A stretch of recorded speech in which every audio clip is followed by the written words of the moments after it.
अनुगमन गर्नुभयो, यहाँको अवस्था के बुझ्नुभयो तपाईँ? मैले जे बुझेँ, मैले यहाँ प्रहरी प्रशासन सरसँग पनि कुरा गर्छु, यहाँ पछि गएपछि सिडिओ साहबसँग बस्छु, उहाँसँग पनि वस्तुस्थिति बुझ्छु, उहाँहरूलाई कतिको थाहा छ।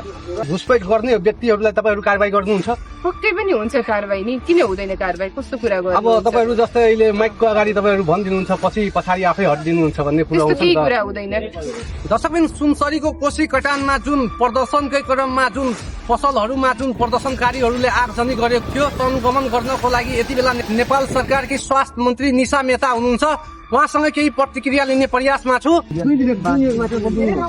अवस्था तपाईँ यहाँको अनुगमन गर्नुभयो होइन?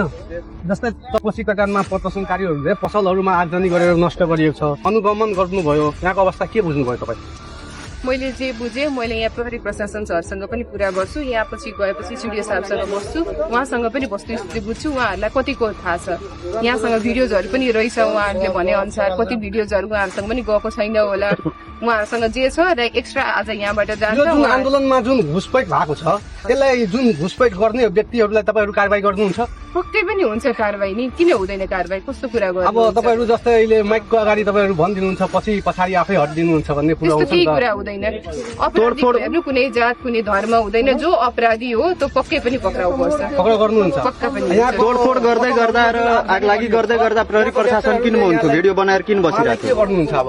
अब एक्ज्याक्टमा भन्दिनँ, हेर्नु के गर्न सकिन्छ भनेर हामी सबै उहाँले केही रात बस्नुपर्छ। दिनुहुन्छ कि दिनुहुन्न? त्यही त मैले भने पहिले होइन, हामीले पनि बस्नुपर्छ, के गर्न सकिन्छ छलफलपछि अनि मात्र भन्नुहुन्छ। त्योबाट नेपाल सरकारका स्वास्थ्य मन्त्री निशा मेहताको आगमन भएको छ सुनसरीको कोटानमा।